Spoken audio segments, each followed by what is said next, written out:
आज हम पाठ पढ़ने वाले हैं। बहुत ही मज़ेदार कहानी है, बोलने वाली गुफा।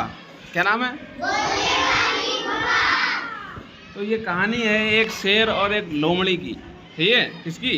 शेर और लोमड़ी की। तो सुंदर वन में एक खूंखार शेर रहता था। वह वन के सभी जीवों के लिए मुसीबत था, क्योंकि शेर क्या खाता है? मांस।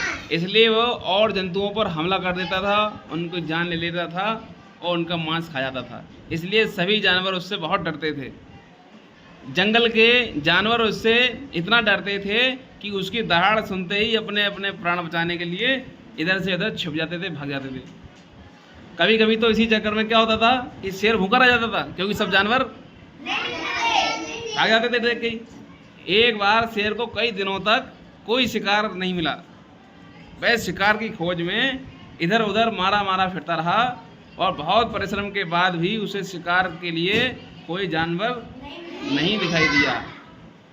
फिर उसे ऐसा लगने लगा कि वह अब भूख से ही मर जाएगा। शेर शिकार की खोज में अपनी गुफा से बहुत दूर निकल गया। अचानक उसने देखा कि सामने एक बड़ी सी गुफा है, जिसका द्वार खुला हुआ है।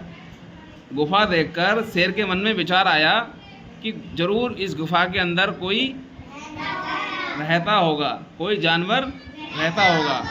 इसके भीतर चलकर देखना चाहिए। हो सकता है कि कोई शिकार अंदर बैठा हो, और शिकार अंदर बैठा होगा तो हम उस पर हमला कर देंगे और क्या मिल जाएगा? खाने के लिए मिल जाएगा भोजन।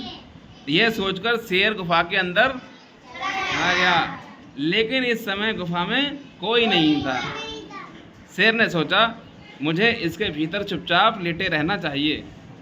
अंधेरा होने पर गुफा में रहने वाला जानवर अवश्य ही आएगा लौट के, और जैसे ही वो लौट के आएगा मैं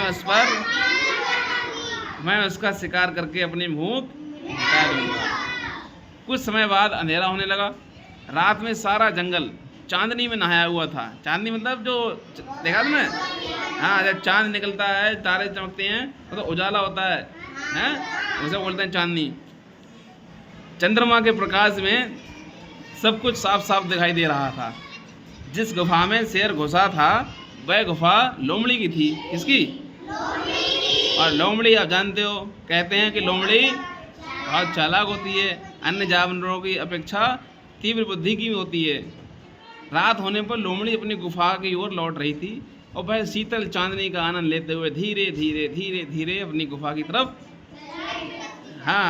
चली आ रही थी। अचानक उसकी दृष्टि धरती पर बने कुछ पद चिन्हों पर पड़ी। उसने देखा कि अरे, गुफा की तरफ तो पैरों के निशान जा रहे हैं। उसने बहुत ध्यानपूर्वक देखा और जान लिया कि यह पद चिन्ह किसी शेर के हैं। किसके? शेर के पद चिन्हों को देखते हुए लोमड़ी धीरे धीरे आगे बढ़ी। ऐसा करने में उसे समय तो लगा थोड़ा, लेकिन उसने यह जान लिया कि ये निशान किसके हैं? शेर के पैरों के हैं, और उसकी गुफा के भीतर गए हैं। अब उसे आभास हो गया कि उसकी गुफा में शेर बैठा है, क्योंकि गुफा में शेर के पंजों के जाने के निशान तो थे, लेकिन बाहर निकलने के निशान कहीं भी नहीं दिख रहे थे।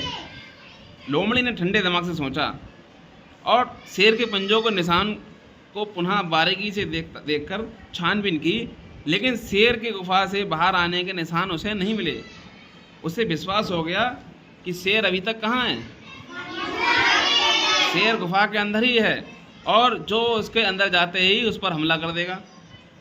शेर अंदर है या नहीं है, इसको पक्के तौर पर जानने के लिए लोमड़ी ने एक योजना बनाई। क्या? हाँ, और उसने क्या किया? वह गुफा की तरफ मुंह करके ऊंची आवाज में बोली, कहिए गुफा जी, सब ठीक ठाक तो है ना? क्या मैं रात बिताने के लिए आपके भीतर आ सकती हूँ? शेर गुफा के अंदर ही था, लेकिन वह चुपचाप सुन रहा था। वह लोमड़ी के भीतर आने की प्रतीक्षा कर रहा था कि जल्दी से आइए और मैं इसको खा जाऊं। लोमड़ी ने एक बार पुनः प्रश्न को दोहराया। अब बोली, गुफा, ओ मेरी प्यारी गुफा, आज आप चुप क्यों हो? मुझे बताती क्यों नहीं हो कि मैं भीतर आऊं कि ना आऊं? पहले तो कभी आप इस तरह शांत नहीं रहती थीं। एक बार पूछने पर ही आप उत्तर दे देती थीं। आज आपको क्या हो गया है? जब तक आप मुझे अंदर आने के लिए ना कहोगी तब तक मैं भीतर नहीं आऊंगी। लोमड़ी की बातों को सुनकर शेर असमंजस में पड़ गया। वह यह नहीं सोच पा रहा था कि अब क्या करे। वह चुपचाप अंदर ही बैठा रहा। लोमड़ी ने दोबारा गुफा से दूसरे तरीके से बात करने की सोची। इस बार उसने कहा, मेरी प्यारी गुफा, आपके चुप रहने का रहस्य मैं जान रही हूँ। आज भीतर अवश्य ही कोई खूंखार जानवर बैठा है, जिसके कारण आप मुझसे बात नहीं कर रही हैं। अच्छा तो मैं चलती हूँ। अब शेर को लगा कि शिकार हाथ से निकल रहा है। उसने सोचा, जरूर यह गुफा लोमड़ी से बात करती होगी। मेरे डर के मारे गुफा आज लोमड़ी से बात नहीं कर रही है। चलो गुफा की तरफ से मैं ही बोल देता हूँ।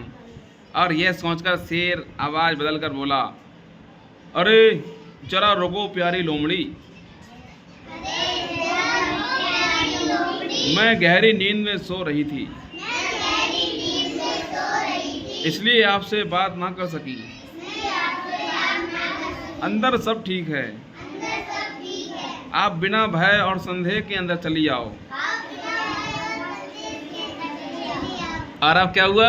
लोमड़ी की चाल सफल हो गई। वह पहचान गई कि गुफा के अंदर से आने वाली आवाज़ शेर की ही है। उसे पूरा विश्वास हो गया कि शेर अभी तक गुफा के भीतर ही बैठा है। अब क्या हुआ? जैसे एक शेर कभी घास नहीं खाता, उसी तरह गुफा कभी बोल नहीं सकती हुजूर। ये किसने कहा? लोमड़ी ने कहा। आप आराम से रात भर मेरी गुफा में रहें। शुभ रात्रि। यह कहकर लोमड़ी अपने प्राण बचाने के लिए सिर पर पैर रखकर वहाँ से भाग निकली। सिर पर पैर रख के भागना जानते हो? अरे हाँ, अंधाधुंध ने बताया। जैसे भागने के लिए जान बचा के लोग भागते हैं, सिर पर यही सिर पर पैर रखते हैं। यानी जितनी सामर्थ्य से भाग सकते हो तेजी से भागो, जल्दी से भाग लो बस। इस प्रकार से भागी। कहानी कैसी लगी? बहुत बढ़िया, धन्यवाद।